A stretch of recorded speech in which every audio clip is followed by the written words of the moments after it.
Bonjour à toi, bienvenue à ce message lumière de la famille Myriam Bethléem.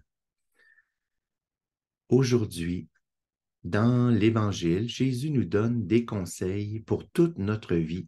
Il commence par nous dire, méfiez-vous du levain des pharisiens, c'est-à-dire de leur hypocrisie. Et il termine, Jésus, en disant, soyez sans crainte, vous valez plus qu'une multitude de moineaux. Si on commençait, toi et moi, aujourd'hui, par réfléchir ensemble à cette parole de Dieu en allant chercher dans le dictionnaire la définition du mot hypocrisie. Ça dit dans le Petit Larousse, attitude consistant à dissimuler son caractère ou ses intentions véritables, à affecter des sentiments, des opinions, des vertus qu'on n'a pas pour se présenter sous un jour favorable et inspirer confiance. Dans le fond, on peut voir que l'hypocrisie est une forme de fausseté. Et quand Jésus parle de l'hypocrisie des pharisiens et nous met en garde, nous aussi, de s'en méfier, il veut dire que nous aussi, on peut faire preuve d'hypocrisie. Et je pense que c'est vrai. Mais d'où peut nous venir cette tendance? Et je me rappelle d'un enseignement de Sœur Jeanne, la fondatrice de la famille Myriam, qui avait décortiqué un livre qui expliquait qu'à l'origine, nous avons, chaque personne, 3 besoins vitaux.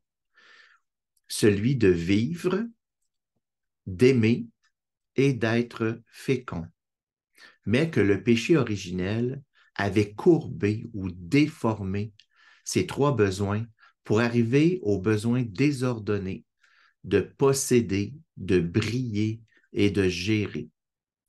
Quand on s'attarde à notre petite tendance, parfois à l'hypocrisie, on peut facilement voir que c'est probablement relié à notre besoin désordonné de briller, dans le fond, de faire compétition avec les autres, pour bien paraître, pour attirer l'estime ou les honneurs, pour être populaire. Et Jésus nous met en garde contre cette tendance à vouloir toujours briller. Est-ce que ça veut dire qu'il faut vouloir mal paraître ou faire des erreurs publiquement ou s'efforcer d'avoir mauvaise réputation? Bien sûr que non. Bien sûr qu'il faut continuer d'essayer de bien faire, de s'améliorer, d'avoir un comportement qui est moralement bien. Mais notre travail de conversion se situe peut-être plus au niveau de l'intention. Alors, si on demandait à Jésus de nous aider aujourd'hui à purifier nos intentions, lorsqu'on agit, de le faire avec des intentions pures, des intentions qui ressemblent plus à celles de Jésus et celles de Marie. Et pour nous aider, j'aimerais te partager quelque chose qui m'aide beaucoup dans ma vie. C'est un trésor de la spiritualité de la famille Myriam que nous, on appelle une tradition d'intimité. C'est une habitude à développer dans notre vie, dans nos journées, lorsqu'on fait un effort, lorsqu'on fait un choix difficile, ou même plus facile, lorsqu'on tente de s'améliorer, on peut dire chaque fois à Jésus, dans notre cœur, ou même à voix haute, dans le secret avec Jésus, Jésus, ceci ou cela, je le fais parce que je t'aime.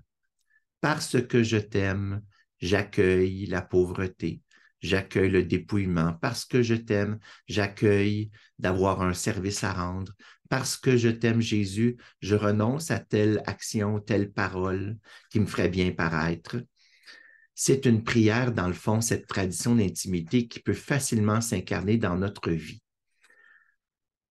Dans le fond, ce besoin, cette soif d'aimer et d'être aimé, qui est déformé en besoin de briller, on peut l'étancher, cette soif, en se tournant dans la foi vers le Seigneur et lorsqu'on se sent un peu misérable et qu'on aurait tendance à essayer de se remonter un peu dans l'estime des autres, on peut se rappeler cette parole de Jésus.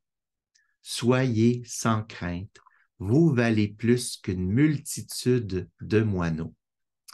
Alors, prie pour moi et moi, je prie pour toi pour que Jésus nous aide à purifier nos intentions.